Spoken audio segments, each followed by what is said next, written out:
And I spent a couple of years in Europe. I spent the lockdowns in Berlin actually, and that was an interesting experience. Then I escaped Europe and I went to, originally it was Brazil. Spent a couple months there. Then I went to Costa Rica, met the love of my life. I kind of inadvertently became a nomad in my 30s just by virtue of the fact that I couldn't go back to Australia and I was stuck and like I didn't have a route or a place and I lived out of a suitcase. So basically I lived the nomad life by necessity, not by choice necessarily. But I kind of, it grew on me and I enjoyed that. And I just aligned my life with the work and travel and conferences and everything. And this is the terminology that I'm trying to bring into people's conscious now, which is I have a base somewhere, or maybe I even have two bases. Maybe I have something in Latin America and maybe something in Europe, or something in Latin America, something in Asia, whatever. And you have this base, and it's not a base that you leave. It's not a suitcase or a storage shed. It's like actually a place. It's a house. And you have the flexibility to go and travel and go from one base to the other and do all this sort of stuff. Welcome to Expat Experts. Today's guest is Aleksandar Svetski. And if you're into startup ideas, building a freedom-driven life, and living as a nomad on your own terms, this episode is for you. Aleks grew up in Australia, but his path quickly went off the conventional track. After cloning his way out of a big debt by age 20, he became a relentless entrepreneur, founding and scaling companies across industries, including his current digital nomad-focused project, Satlantis.io. All of this while living, building, and thriving across continents as a digital nomad. This episode will explore his wild entrepreneur journey, what he's learned from living abroad, and how Bushido, Stoicism, and self-sovereignty influence everything he does, from startups to philosophy.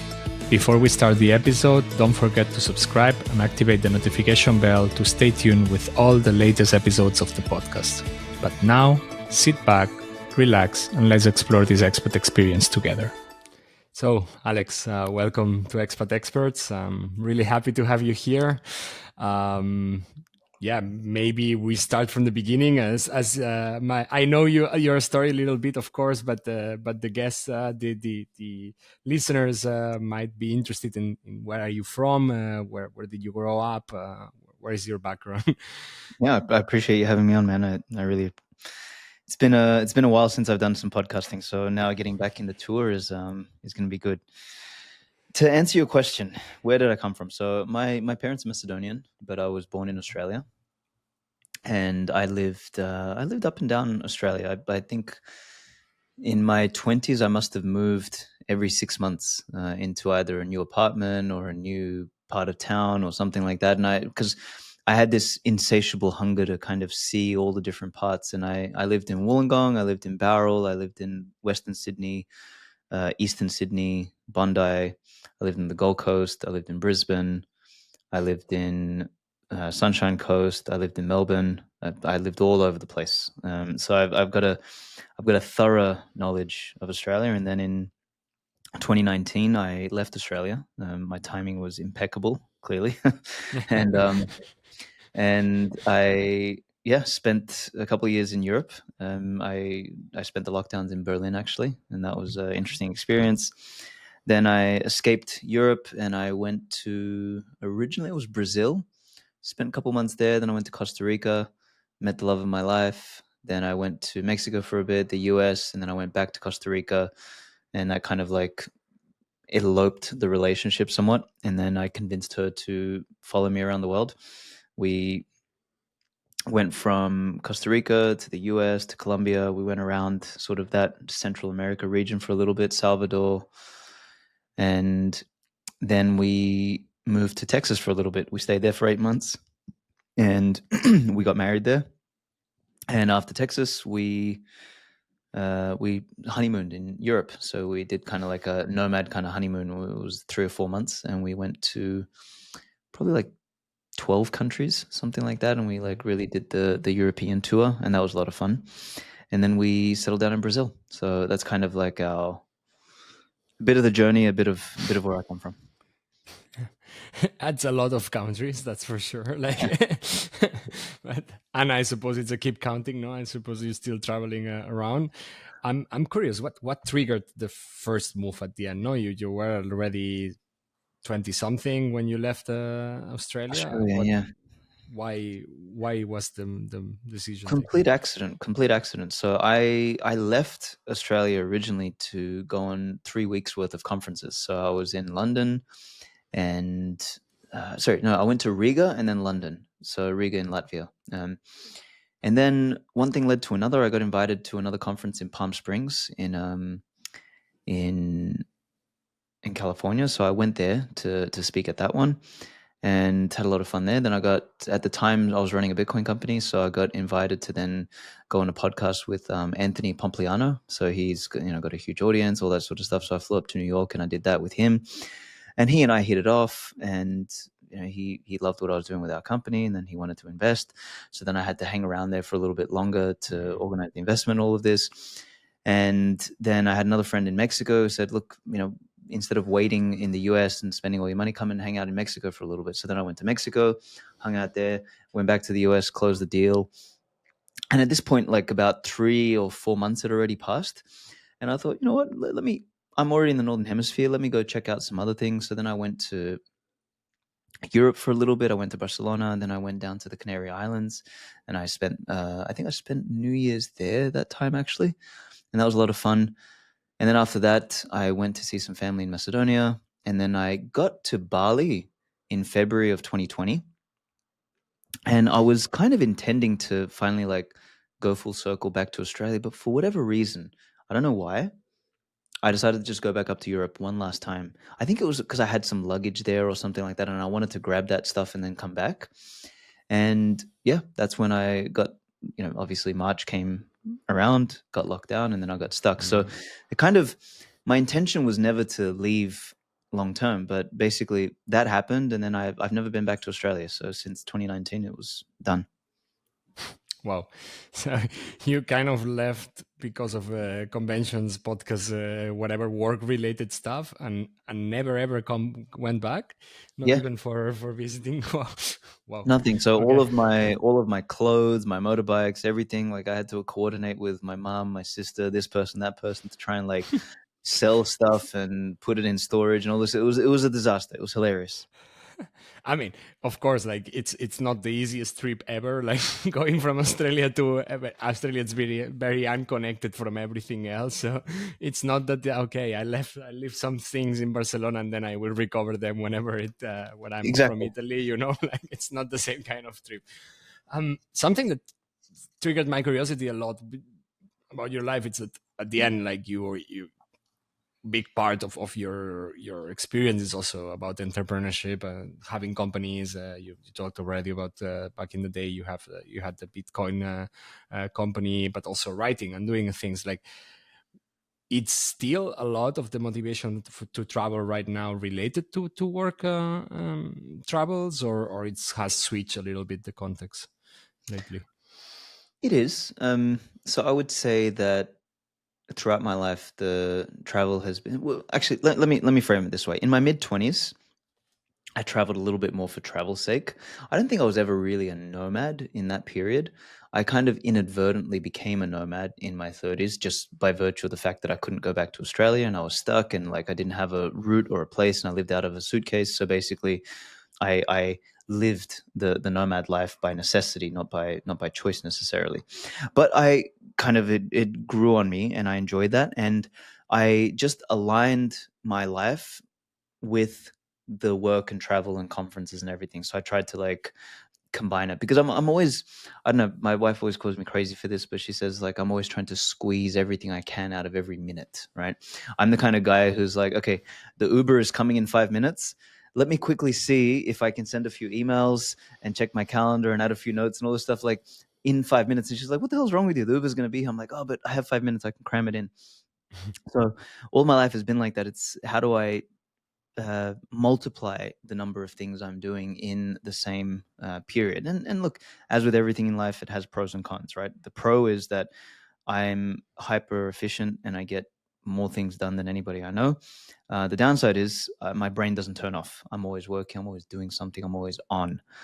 So I find it hard to relax. But to come full circle to answer your question, these days, because now we have a base and we're a little bit more settled, my wife is pregnant, we're gonna have the baby, doing all of that sort of stuff. I travel more for work necessity than anything else. Or if I'm going to do a book signing, or if I'm going to speak at a conference or something like that, I'll travel for that specifically. When we started this call, I just told you I went 7 weeks, 30 flights, 20 countries. It was insane. It was a massive tour. So I do it for that now, not so much for the leisure. I see. Well, congratulations on the baby. Also, that's a very big step. I don't know if it will change a lot your life. I mean, for sure it will. Babies always change a lot the life of everyone. Yeah, you also said something interesting, and that's also related to the fact of creating roots, no, the fact of finding a partner, the fact of having a child, establishing a family, but even also like the idea of having a more established point of base that you consider home. When I talk with Jordi and other people, Jordi, with your partner at Satlantis, like we were discussing also the importance of having some place that you can return. Yeah. Do you feel like that and right now, or 100%? So I'm writing an essay on this at the moment, actually, where I'm going to explore the idea of a different, like I think the word nomad is it's kind of done. Like this idea of just like traveling all the time and being untethered to anything. It's for like young 20-year-olds. Like you come to a certain point in life, and I think you want to be more location independent. And this is the terminology that I'm trying to bring into people's conscious now, which is I have a base somewhere, or maybe I even have two bases. Maybe I have something in Latin America and maybe something in Europe, or something in Latin America, something in Asia, whatever. And you have this base, and it's not a base that you leave. It's not a suitcase or a storage shed. It's like actually a place. It's a house. And you have the flexibility to go and travel and go from one base to the other and do all this sort of stuff. You work remotely. You have that flexibility. You are location independent. But you have the home aspect, which is you come home, you return, you nest, you get into routine, and you do your thing there. And then couple months, whatever, you need to go and travel again, do something, etc. You just move and you do that. I think for me, that is the ideal lifestyle now. And like, it's actually why I'm building the bloody business that I'm building, is that I want to understand like where's the best place to live and establish a base, and then between the base or bases, I want to have the flexibility to move around and see the world, because I still have the desire to see the freaking world. I think we all do, but I do not want to live like a 20-year-old out of a suitcase. I want to have a base, have a home, have somewhere where there's a level of stability and grounding, and trying to like have a bit of both, I think, is the optimum life, at least for me. And that's what I'm finding with a lot of people who were previously nomads. This is kind of what they're looking for. I think it's also interesting now, this transition between what it's being nomadic and then settling down somewhere and setting a base or roots. Yeah. Related to that, actually, it's something that I always like to ask the guests who come to the show, like what are the surprising cultural adjustments that you have found? Like you lived in a lot of places, and I suppose you need to adapt to everywhere you go a little bit. If not, you don't connect with anyone, no? Yeah. What has been the most challenging ones or the more surprising ones, adaptation culturally wise, that you had? Yeah. So journey. yeah, I had a lot of adaptation in Europe, actually. So when I lived in Australia, I lived in this beautiful apartment, and the apartments were large and all this kind of thing. And I remember laughing in Australia when they would start building these new apartments, and they were like 120 square meters, and we considered that small.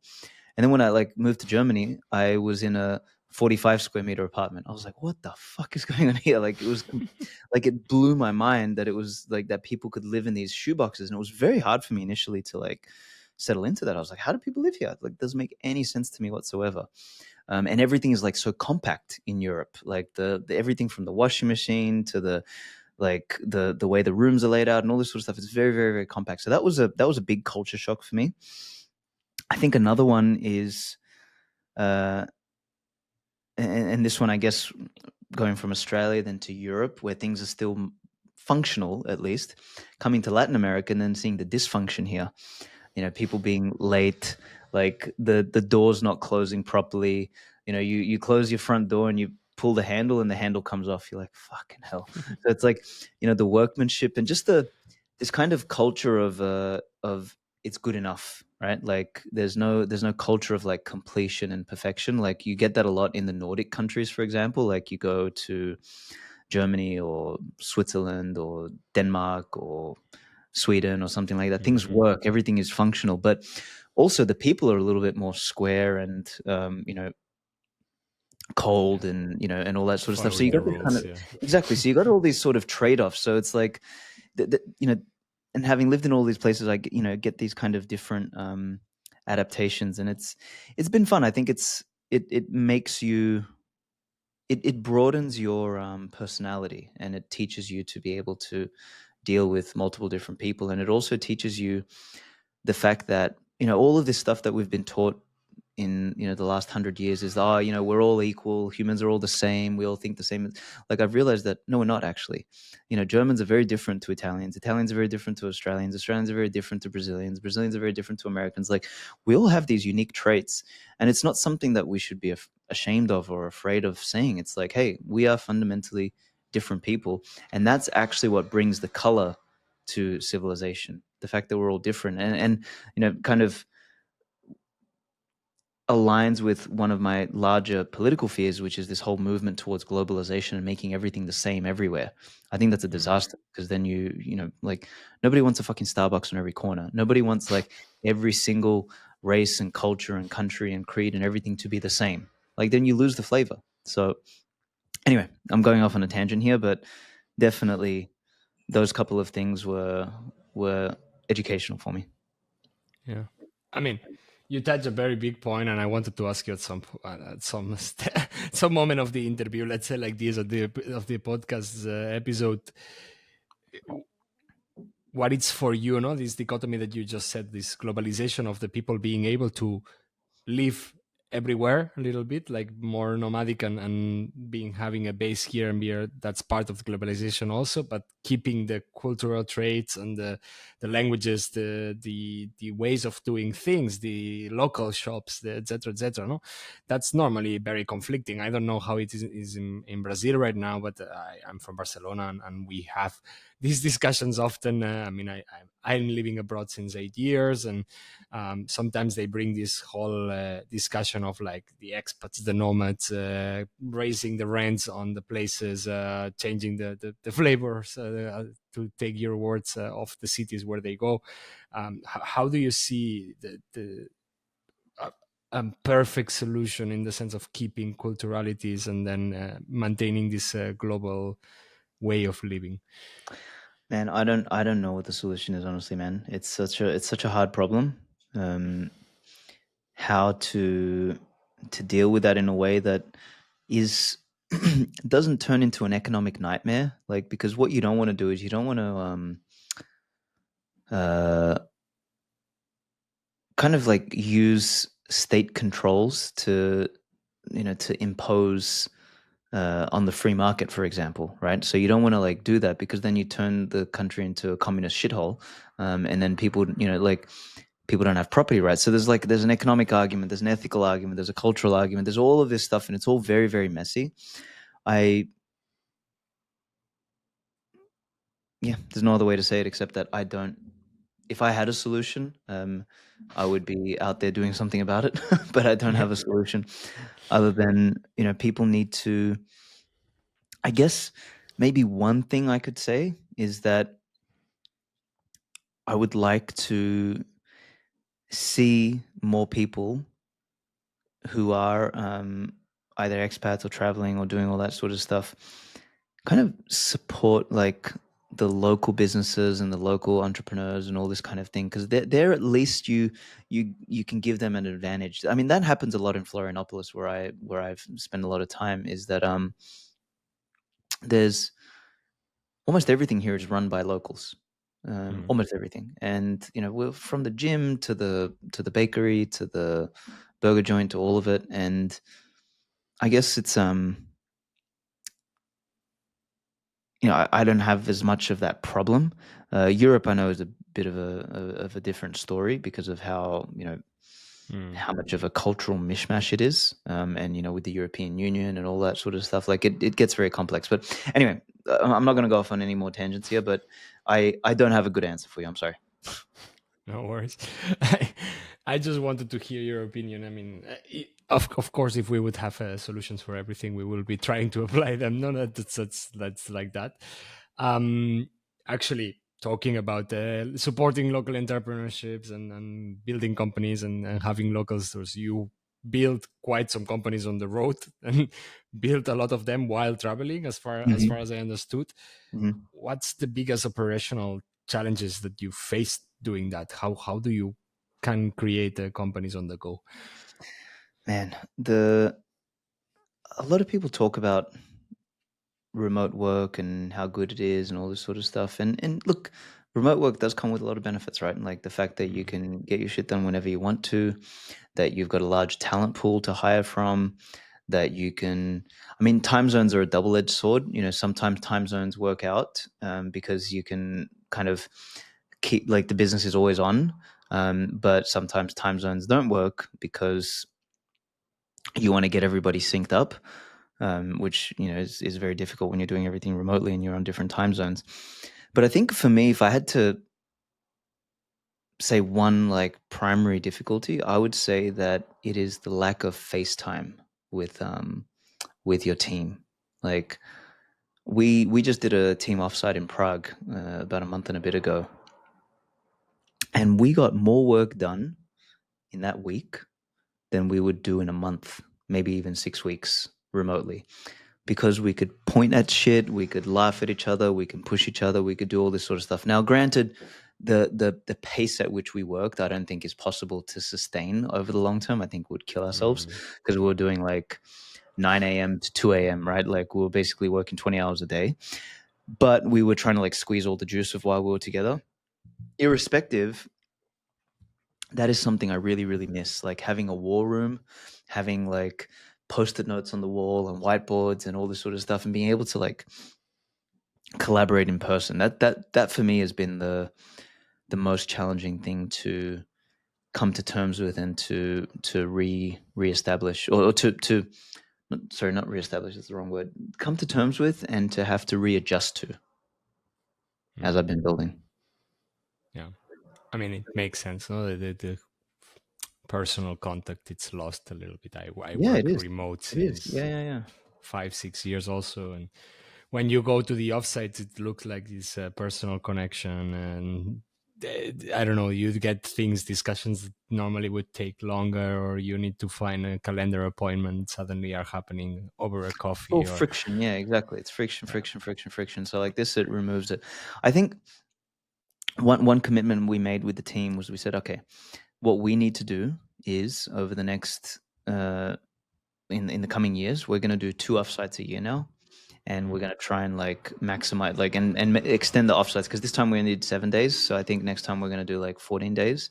And if we can do 14 days twice a year, I think that's going to really increase the amount of trust, the relationship between the team, the productivity, the syncing of the minds. Because when people always ask me about business, they're like, oh, what's the biggest challenge in business?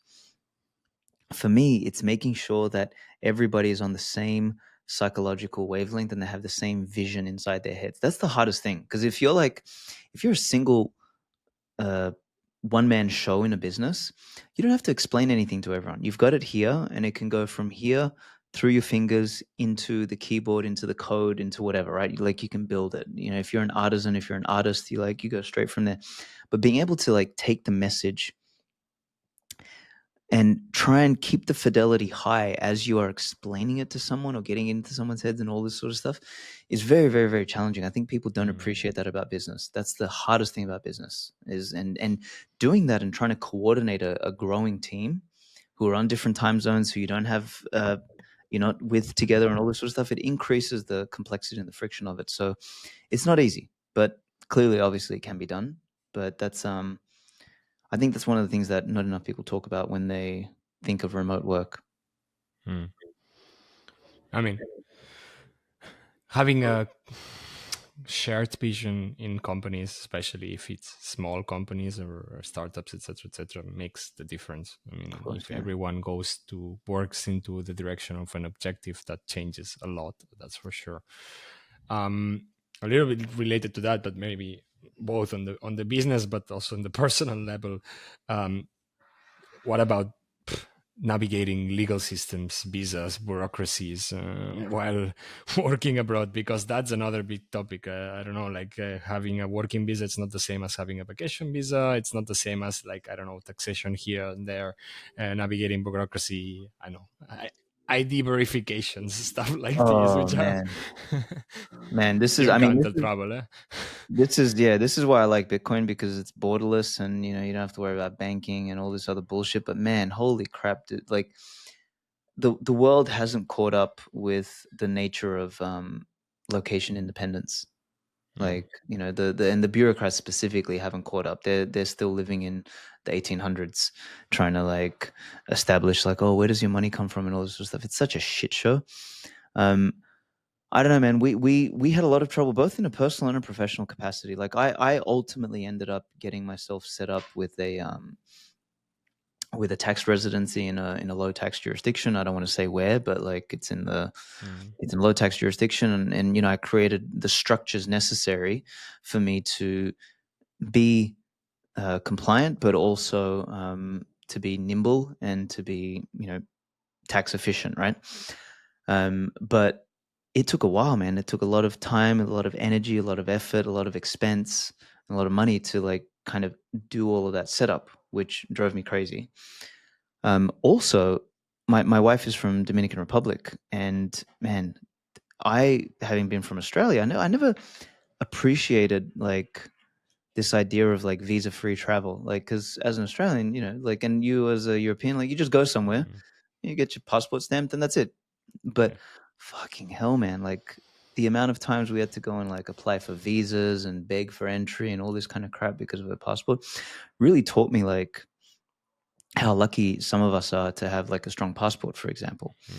And I, you know, I wish that stuff was easier. Like, I wish, like, wouldn't it, like, would it not make sense, for example, for someone who wants to travel somewhere, just put down a $10,000 bond or something like that, in the same way as you do with the real estate? You know, you pay a deposit, which is your bond, so that if you damage the house or whatever, they just take it out from there, right? So it's like if you overstay, then they just deduct it from that, so people can leave. Like this could be such easier ways to do this, but you know, unfortunately, everything is stuck in bureaucracies and paperwork and appointments that, you know, you got to book months in advance, and you have to fly to do the thing, and you know, stupid insurance, like all of this kind of crap. It's very, very inefficient.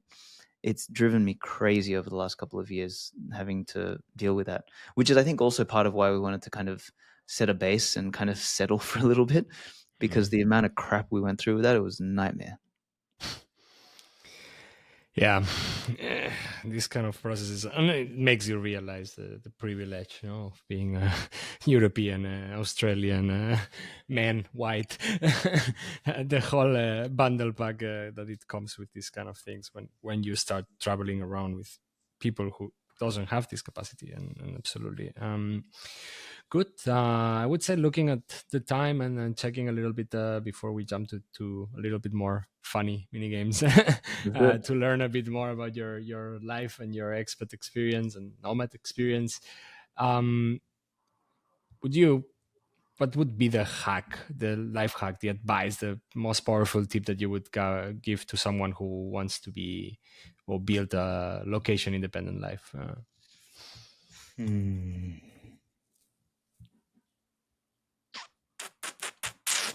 One life hack. I remember reading this in your description, and I was kind of thinking of a couple different ones. My one would be to have a local friend in the places that you want to go to, or someone, friend of a friend, or something like that, right? And these days, there's all sorts of tools where you can find those friends and find people who are values aligned.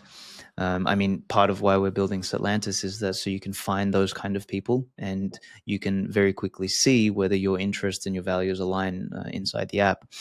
But you could also do that through meetups, through events, through find a Telegram group, WhatsApp group, or whatever. But having someone local on the ground that you either have a direct relationship with or a proxy relationship with changes everything when you're traveling. Like, if you have to go and figure it out every single time by looking at Google Maps and searching Google and asking ChatGPT and all this sort of stuff, you're not gonna have a good time. Like, you can do that. It's a method, and sometimes you'll be stuck because you can't have a friend everywhere.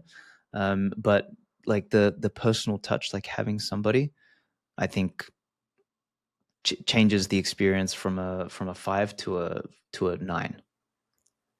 Yeah. That's a very good one, actually.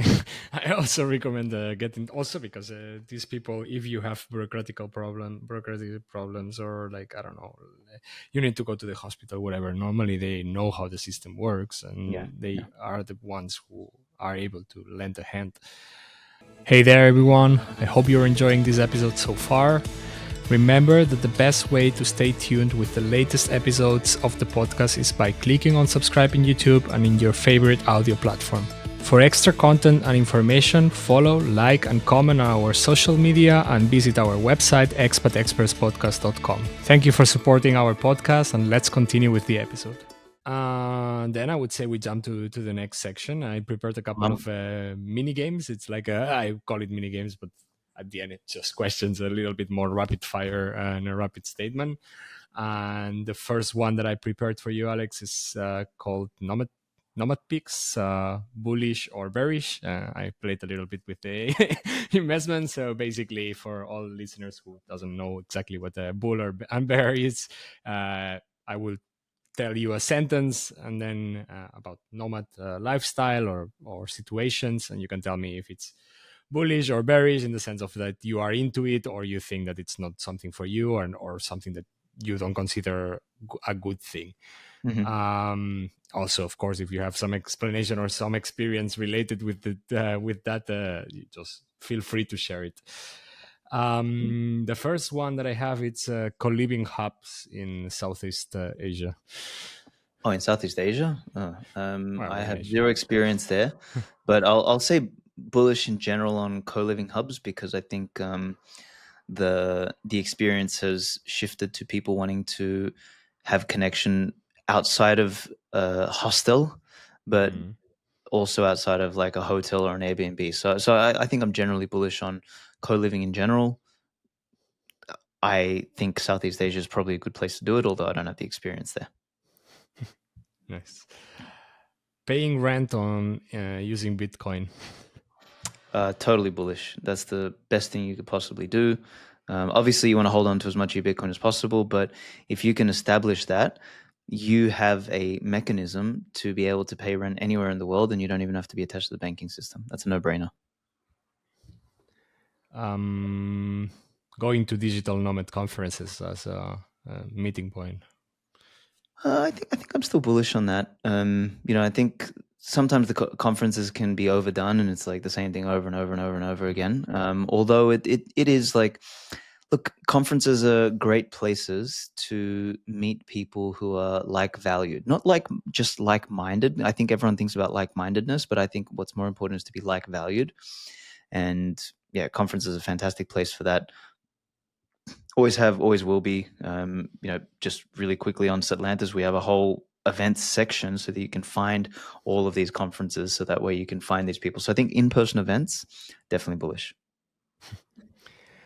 Buying land instead of buying property. I think I'm still marginally bullish on that, although you just need to be careful with land and where you're buying it, and obviously you want to buy it in a jurisdiction where the government ain't going to take it from you. Like, you don't, like, imagine buying land in Venezuela in the 1990s. That would be really bad right now. So I think you got to be very careful with that, but certainly still marginally bullish on that. We talk a little bit about this one, but working while constantly in the transit, like in the move all the time. Yeah, I mean, I'm bullish insofar as it's very effective. I'm working, moving, working, moving, working, moving. Although I'm bearish in the side of it's not a good way to relax or travel if that's your goal. Using Telegram for absolutely everything. Bearish. Fuck that. Totally I bearish. needed to put some bearish ones. Sorry. Government issued digital IDs. Very bearish. Very bearish. Yeah, I think that's a disaster waiting to happen. And the last one that I have for this mini game, it's living with 0 possessions but a cold wallet. But a cold wallet, like a cold Bitcoin wallet. No, I think I'm actually bearish on that because I think part of what makes life interesting is the things we collect along the way and the associations and the relationship we have with stuff. Like, I think we are designed to create homes and to nest somewhat. Like, yes, there's a time in life to have no possessions and just a cold wallet, but I don't think, at least for me at this stage of life, that's not the life I want to live. You know, young 20-year-old, 25-year-old, sure. The older you get, I think you want to nest, create a home. Nice. Cool. I would say we jump to the second one that I prepared. I call it pack, burn, or stack. Basically, I did this one with Jordi, and I think it was really funny. The digital nomad essential list, let's say like this, and you can tell me if you would like to keep it, pack it, burn it, or so ditch it forever, or stack it and get more of it.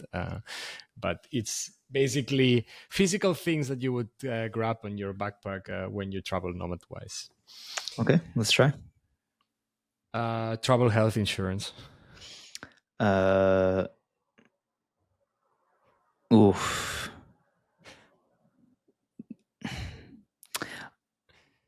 The younger me would say burn, but the older me says pack. I think you should have one, and yeah, it's a good idea. Local SIM cards. No, burn. Fuck that shit. I have so many SIM cards. Now I just do eSIM with Bitcoin, and it's so much easier. Yeah, makes sense. Noise cancelling headphones. Yeah, pack that. I think that's a great idea for sure.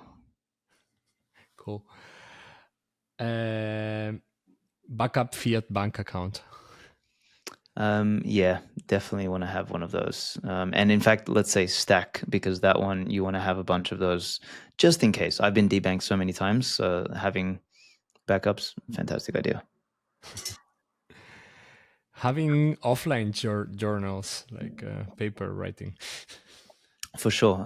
That one I'll say pack instead of stack because you don't have too many of those, like hard to carry, but definitely an offline journal for sure. Cool. Paying for visa consultant services. Fuck. No, I think a good idea to have that because like doing it yourself, oh my God, like it's painful. So I'd rather just pay someone else to do that stuff for me. Not consultant, but maybe that's not consultancy. Maybe what I'm more talking about is like a service provider or a lawyer to like take care of the job. Is that what you mean by consultant? Or Yeah, exactly. Okay, yeah, definitely a good idea. Okay, pack. Cool. Food-wise, instant noodles, fast food. No, burn that shit. Fuck that. I'd rather fast than eat junk. Cool. That's a good point. Having credit card points or this kind of loyalty points that give you for traveling. Yeah, you definitely want to stack that. Now, I've been very crap at that all my life. So now I'm in the process of trying to get a Chase card. So, but yeah, if you can do that, that's a no-brainer. And then the last one that I have, it's having a minimalist backpack setup. Yeah, for sure. Yeah, I think that's a pack, and I mean, by definition, you shouldn't stack that because you want to be minimalist. So, Yes. one. True. Cool. So the last game that I prepared today, it's called Crypto Samurai versus Tourist Trap. So I, of course, took a little bit of inspiration from you, and then I would basically throw different versus one thing versus another, and you tell me which one honors a little bit more the freedom, the sovereignty, and self-discipline that you describe in Crypto Samurai. And if it aligns with you, or you say no, that makes more sense for people. The first one that I have, it's having quiet, decentralized communities in the Andes, or having a vibrant expat scene in Europe, in Lisbon, for example. So which one aligns more with the Bushido of Bitcoin? Okay. Yeah, I mean, I think the first one aligns more with something like what I've described, but although both have an alignment for very different reasons, and I think ultimately you want a mixture of both. But if we're talking what aligns more with the nature of what I wrote in the book, then the first one. Nice. Backpacking with one Bitcoin, or having first-class luxury tours paid in fiat? Well, obviously the first one. It's a no-brainer.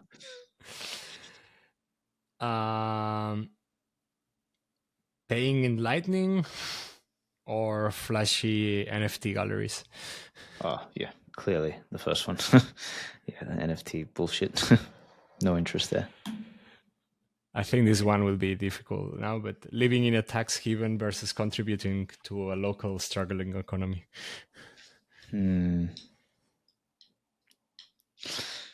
I guess my answer to that one would be more dependent on how much you care about which one you're living in, right? Because if you actually are living in the tax haven, not so much just for I wouldn't pick a place to live in because of the tax haven or because of how much somewhere is struggling. I would pick the place if I love it, and the tax haven or the contribution would be a bonus. So that one I don't have an answer on because I think there's too many other variables to pick from. Cool. The last one that I have, it's deep working in isolation for some months or having weekly routine meetings with international teams. Well, what's more aligned with the Bushido Bitcoin is probably the deep work, which I think is lost these days. I think people are not doing much deep work anymore. Everyone's doing surface level, shallow, busy work. And it shows in the quality of the stuff in the world today, unfortunately. Makes sense. Yeah, I think Good the question. deepness. Good question. Cool. Well, Aleks, thanks a lot for the quick firing. And now I will just ask some of the questions that I have from the audience. I shared your profile with some of them, and then they send me some questions. The first one, it's from Anne Hay. She's asking, what's your favorite country for deep work and creative focus? So it links very well with the last one. Yeah, very much. For deep work, you want to be as secluded as possible. So then in terms of which country, I have done incredible deep work in the Italian Alps, actually, in the north of Italy. So like the Dolomites region, stuff like that. Also in the mountains in Brazil, or in like a Bariloche or Patagonia or something like that. So I think the countries can vary. I think it's more the terrain. And for me, like mountains is a much better terrain for deep work than beach or like city or any of that sort of stuff, because like, as you know, you just get sucked into these things. So if you want to do deep work, you disconnect. And I think go find the mountains and be in a more cold environment. If you want to do deep work, there's something about temperature and isolation that can get you into the zone. Yeah, makes a lot of sense. Yeah, I think it is the best environment. I also agree with the mountains there. I have one from Dimitri Z. He's asking, how do you handle friendships and dating while constantly moving around? Well, I no longer handle dating, obviously, being married. But when I did, when I was traveling, now I was in a when I did my nomad journey, it was a very unique period of time in human history, which was lockdowns, right? So like everything was retarded, the whole world was upside down. You couldn't meet people out in person because everybody was hiding behind a mask or like staying at home and stuff like that. So during that period, I was using the dating apps. That's because that was the only way.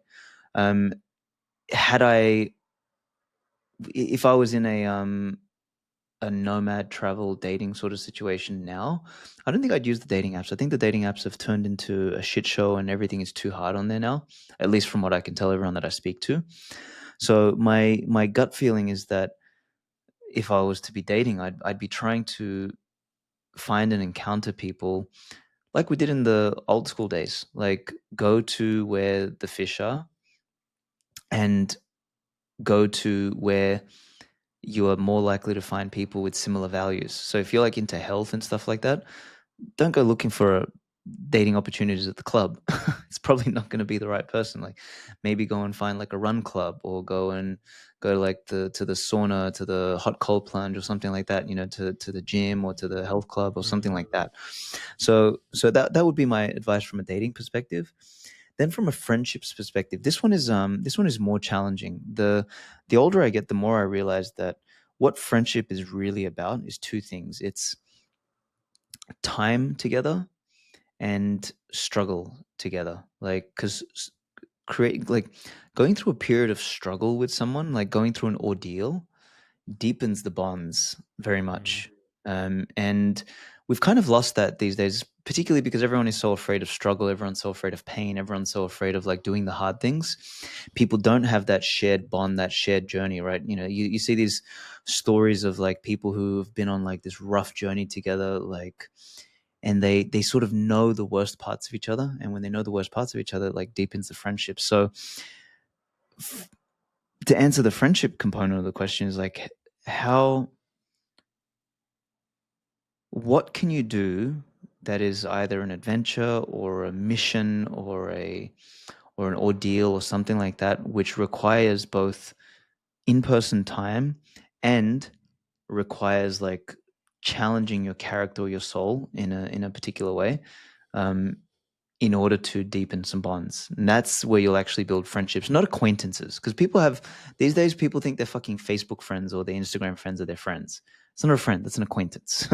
Like a friend is someone who has your back and that you have their back, and there's some like depth there. So I think we need to find a way in life to create the conditions for that to occur. And I think that takes a lot of effort and energy, which people are not willing to spend, unfortunately, these days. Nice. You thought about this one? I thought about this a lot when I was writing the book. Yeah. Right, makes sense. Okay, the last one that I have, it's from Ali Saha, and he is asking, how do you decide if you would need to decide where to go as a digital nomad? What is your main criteria? So my criteria is usually very simple. Is there an awesome gym? Can I get like organic food and like meat, stuff like that, so that I can cook?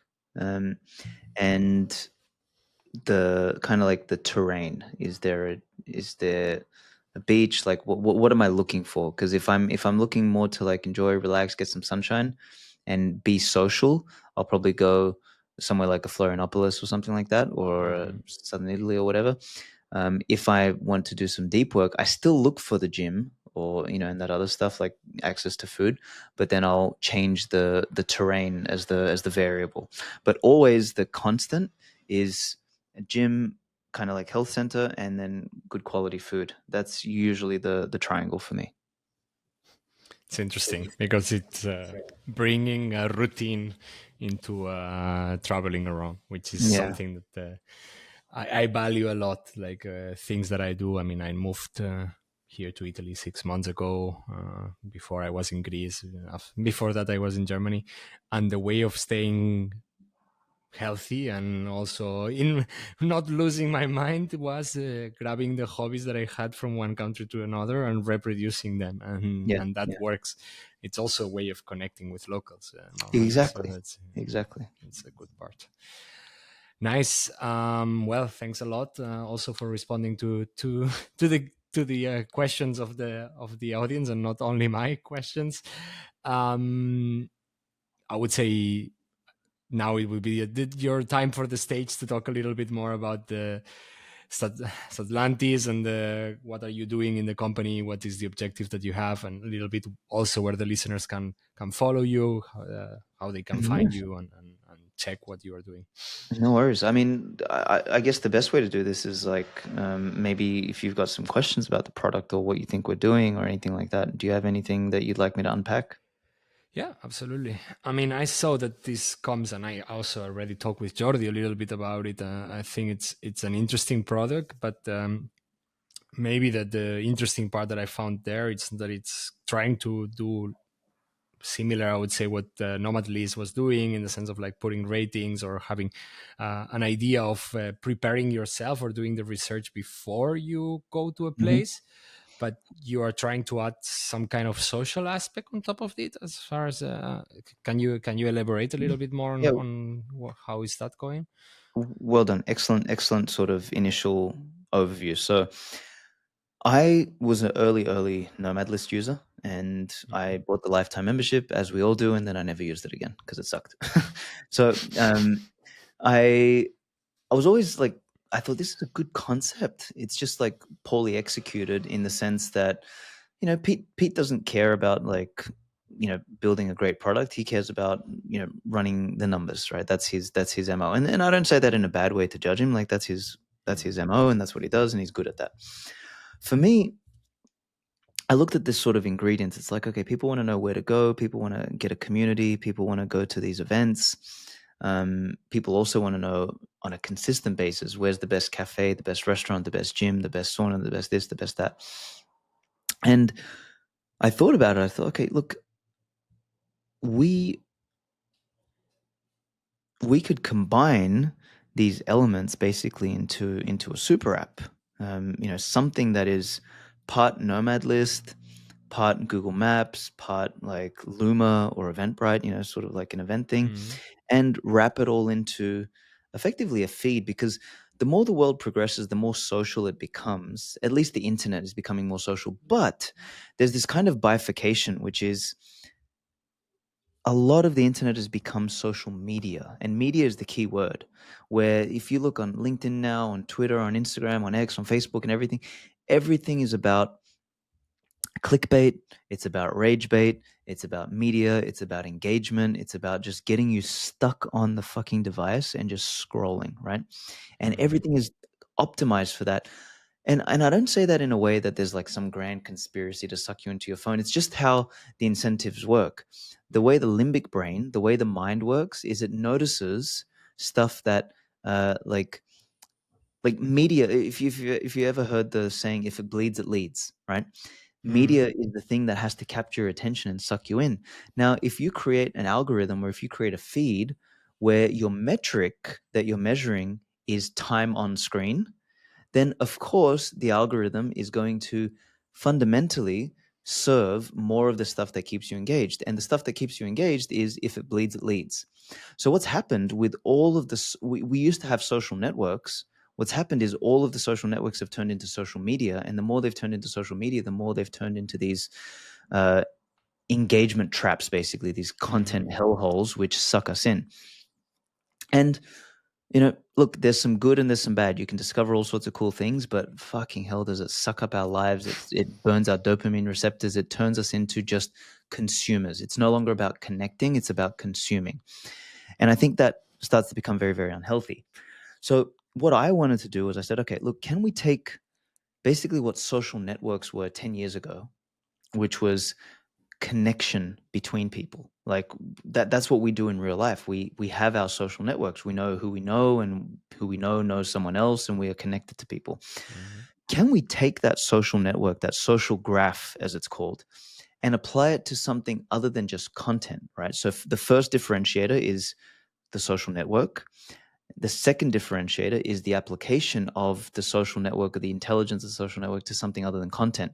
So, for example, if I come to Bologna to visit you, I should be able to open a map or a list of places, restaurants, cafes, gyms, all this sort of stuff, and I should see places that are recommended by my social circle, particularly by the people who I share interests and values with.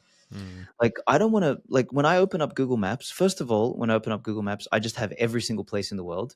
I don't want to see every fucking place in the world.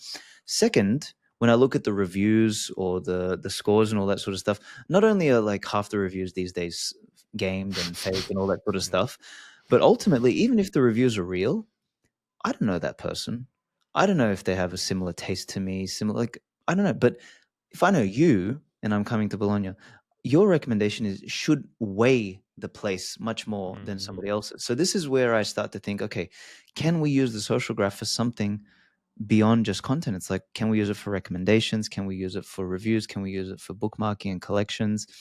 Can we use it to, when someone's running an event and shares an event, if it's like one of my friends is attending or one of the people I know, or even someone that I might not be directly connected with, maybe I'm 2 or 3 hops away from them, but we share the same interests, maybe that event gets recommended in my feed.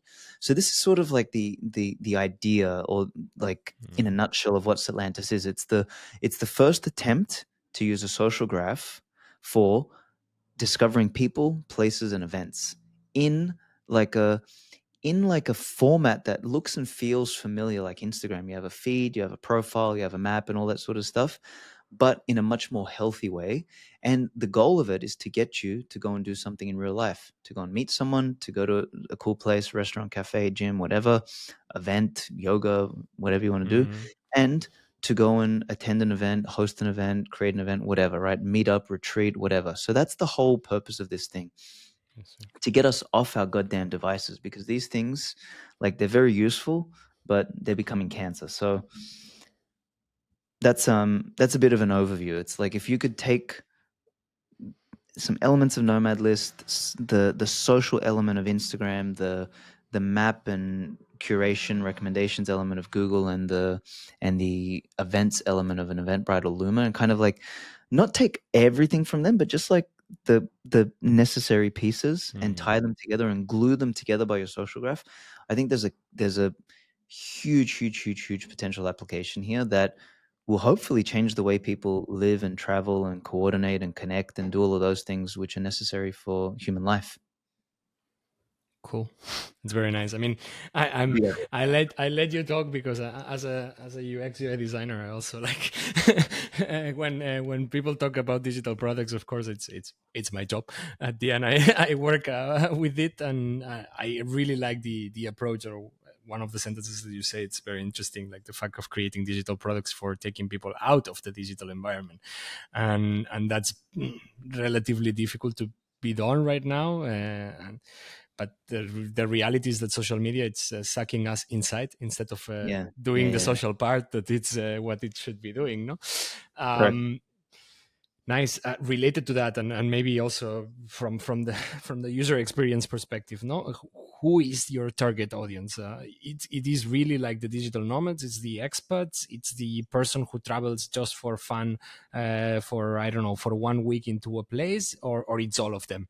I think this is something we're discovering as we go. So there's people that are interested for different reasons, and I think what's very important when you're building a social network is you don't want just a specific category of person, because if it's just the nomads talking to the nomads, we may as well just do a WhatsApp group, right? So you want to cross pollinate these different people. You want to have the people who are more into like lifestyle design. You want to have nomads. You want to have the expats. You want to have you want to have the Bitcoiners. You want to have the backpackers. You want to have the people doing like passport bro, and like, I've got 10 passports and 6 residences and taxes and all this sort of stuff. So it's like, you want to kind of like cross pollinate all of these people. The network state movement is sort of happening now as well with Balaji and everything. So there's like, we want to give all of these people something to, where there's like a value in the tool, but then also give them a a platform to actually communicate, build audience, and build connection. Because a lot of these different groups, they don't overlap 100% in their values and their ideas, but they overlap maybe between 10 to 50%. And that's an excellent overlap to start creating a social network that cross pollinates. That to me is very interesting. But to kind of answer it more sharply, I would say in the beginning, I think it's going to be more people who are living a kind of like the upper end of the nomad. So I wouldn't say the backpackers. I would say more like people who are a bit more location independent. They've either nomaded already for a little while. They might have a base here or there. They definitely, kind of like remote work. They've already learned what it is that they like, and they're looking for the best picks or the best things to do, and they're looking to deepen their relationships and their connections around the world. They want to build a network of people that they have a shared interest and values with. Cool. I'm looking at the time, but I have a couple of questions more, so take the time that you're here. I read some of the info that you sent me about the Nostr protocol and the fact of like users owning their own profiles, etc., etc. It piques my attention a little bit because it's probably the opposite of what the big socials are doing. No, can you explain a little bit more of what is this and why it is important for you to have the Nostr protocol in there? Yeah, this is such an important piece. So from the beginning of time with the internet, the idea of having identity as a protocol was always the dream of the internet. We never got there. Identity has always been a feature inside an application on top of the internet. So if you look at the internet, it's a set of protocols: TCP, IP, HTTPS, SMTP, right? And there's like 4 layers of fundamentally the internet. And then applications are built on top. And an application could be anything from Google to Amazon to your internet banking to Uber to whatever, right? Everything on the internet is an application built on these 4 protocols. And then your identity has always been a feature inside the application. So you have an identity with LinkedIn, you have an identity with Facebook, you have an identity with Instagram, with Twitter, with all this sort of stuff. So that's good and well, except when you associate a bunch of value to that identity. And when we go to social networks, a bunch of the value is associated to the identity via the connections you make. So you go and you spend 1, 2, 3, 4, 5 years on Instagram or something like that. You build 10, 20, 30,000 followers. There's value in those relationships. And then, I mean, there's 3 scenarios here. Scenario number 1 is you get banned. So you lose all your followers. So there's your asset gone. Scenario number 2 is you don't get banned, but let's say the algorithm changes. So you've built this whole follower list, and now all of a sudden you're invisible. Nobody sees your stuff because for whatever reason, the algorithm is not serving your stuff. Number 3, though, is you want to take that list and you want to produce other kind of content, something long form or maybe microblogging or something else. So it's like you want to take your Instagram audience and put them on Substack. You can't. It's not your audience. The audience lives in Instagram. So you have to start from 0 on Substack. It's very painful. So what Nostr is it is an attempt to add an extra layer to the topography of the web, which is an identity protocol, whereby the relationships between every other identity lives on the protocol, not inside the application. So with Satlantis, if you go on there and you're building content, you're finding places, you're curating lists, you're doing all this sort of stuff, and you build 5, 10, 50,000 followers over the next 3, 4, 5 years, and for whatever reason, let's say Satlantis blows up tomorrow and, I don't know, me and the whole team, an asteroid comes and hits us and we're all dead. Hopefully not. Hopefully not. Knock on wood. That would be a really, really bad asteroid. Also, because you are decentralized and working remote, so it needs to be multiple asteroids happening at the same time, which is that would really mean that God doesn't like us. But let's say something happened. The beauty of Satlantis and the beauty of the Nostr network is that, sure, you might lose a bunch of the content that Satlantis served and that Satlantis was allowing a context layer on, but the relationships between every single other user, you can take your key, you can pop it into another Nostr client, and all of your followers, all of your relationships, everything is there. That is the most important thing. It's not so much about, like, a lot of people frame Nostr wrong. They're like, oh, own your data. That's not entirely true, because the data is stored on different relays, and the relays don't have an obligation to store your data, so the data can disappear.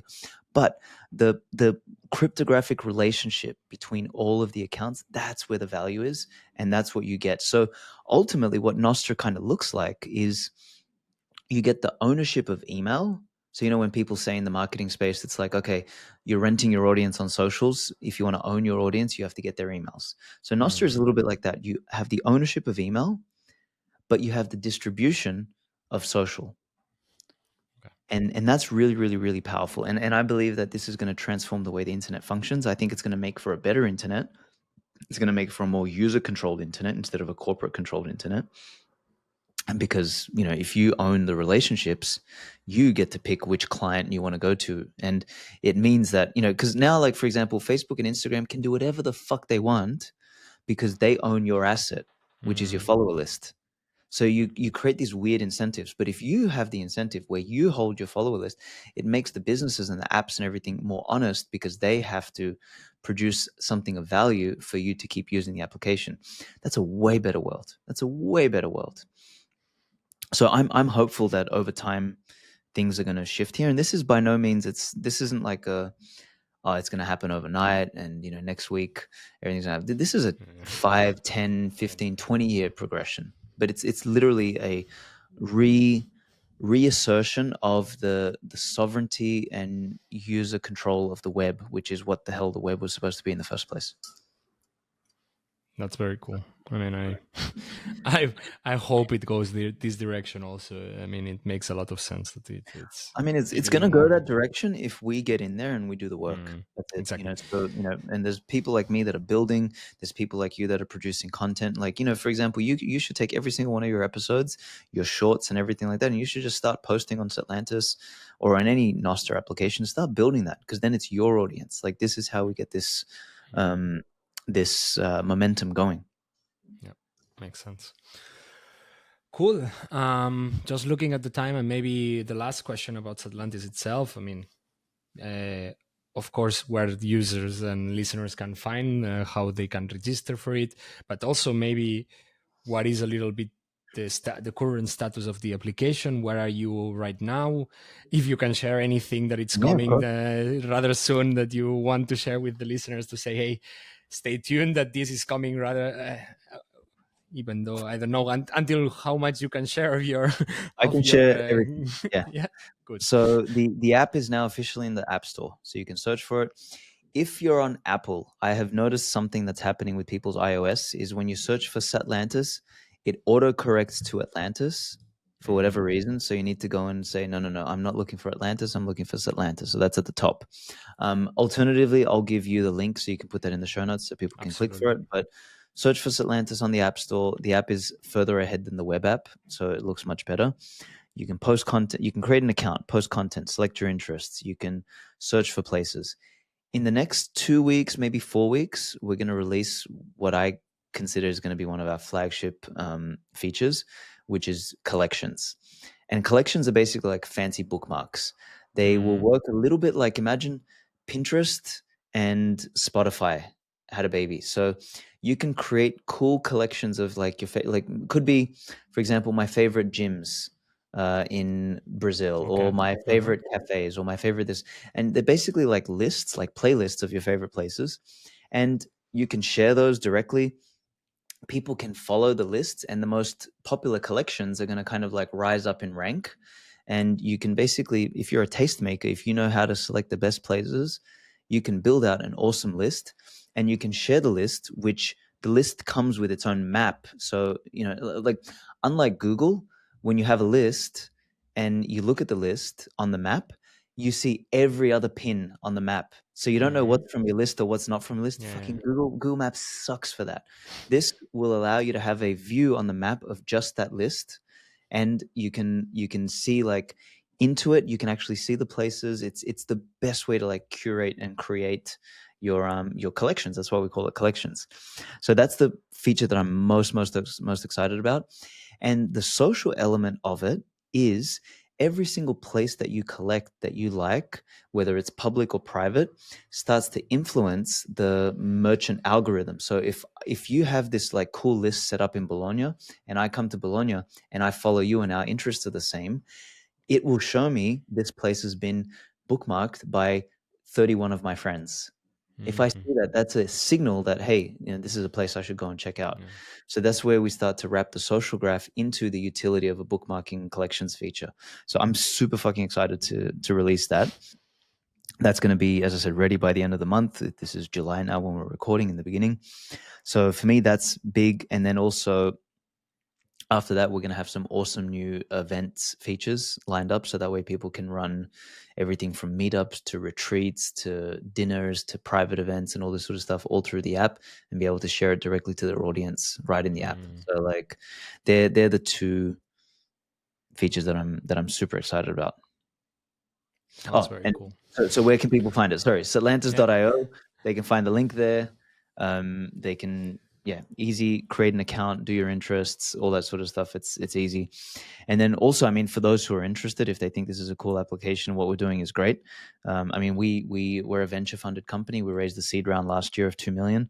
We're planning to raise somewhere between 6 to 8 million next year. But what we're doing before that is we're going to do a dedicated crowd fund so that people from the retail market can buy a piece of Satlantis from as little as $250, I think it is, up to 50,000. And people can actually invest in the company before we go public and before we raise an institutional round. So for those who find that kind of stuff interesting, that's available too. It starts on the 14th. People can start to invest in the business if they want to own a piece of this, if they think it's got legs for the future. Sounds super interesting. So for all the audience and listeners, the links are, as always, are in the description of the episode. Aleks, I would say if you have a last piece of I don't know, a hilarious or bizarre or funny story to close the episode with about your experience living abroad, and with that we will wrap up the today's episode. I do have a funny story. So when the lockdowns happened, I was in Germany. I was in Berlin, and I was in this Airbnb, which it was on the west side of Berlin, and I was playing a little bit of music, and it wasn't that loud, right? Like it was kind of like a little bit loud, I guess. And I had this date over from Tinder, and we hooked up and all this sort of stuff. And I walked her downstairs, and there was some cops at the door, like at the front of the thing, and they asked, "Are you Mr. Oldenburg or something?" I was like, "Who?" No, I was like, "No, I don't know what the fuck you're talking about."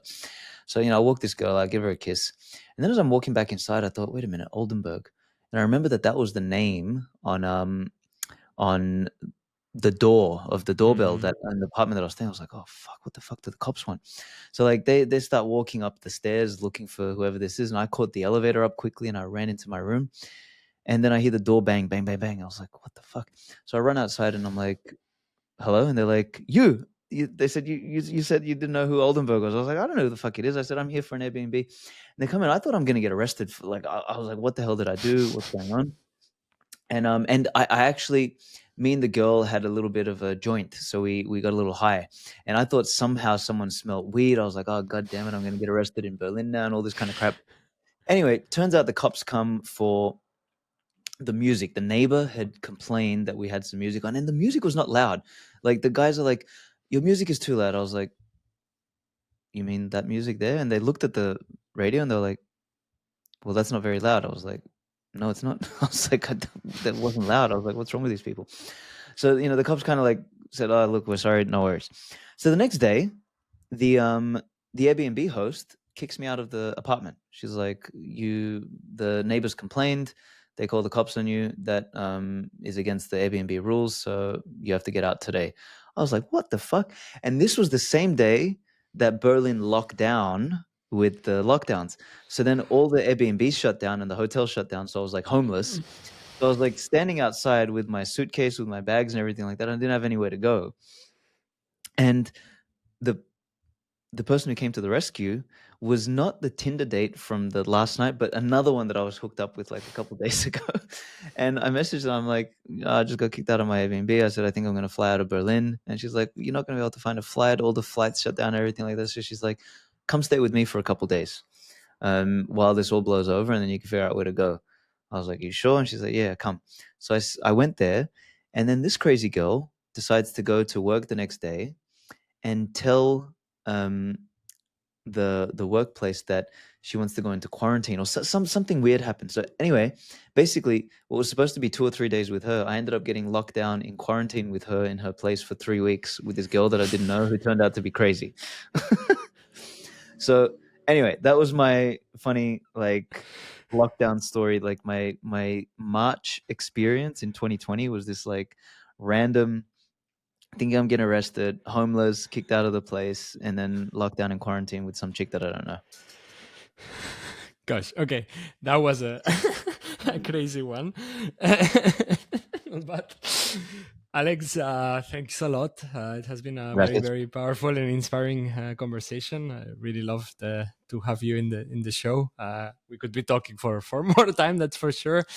But yeah, again, thanks for joining, and thanks for sharing your experience. And for everyone listening, of course, as always, don't forget to subscribe, rate, share, check Satlantis, also create accounts there, share stuff, and check also, hopefully you find my profile also there soon. Until then, keep exploring, stay curious, and see you in the next episode of Expat Experts.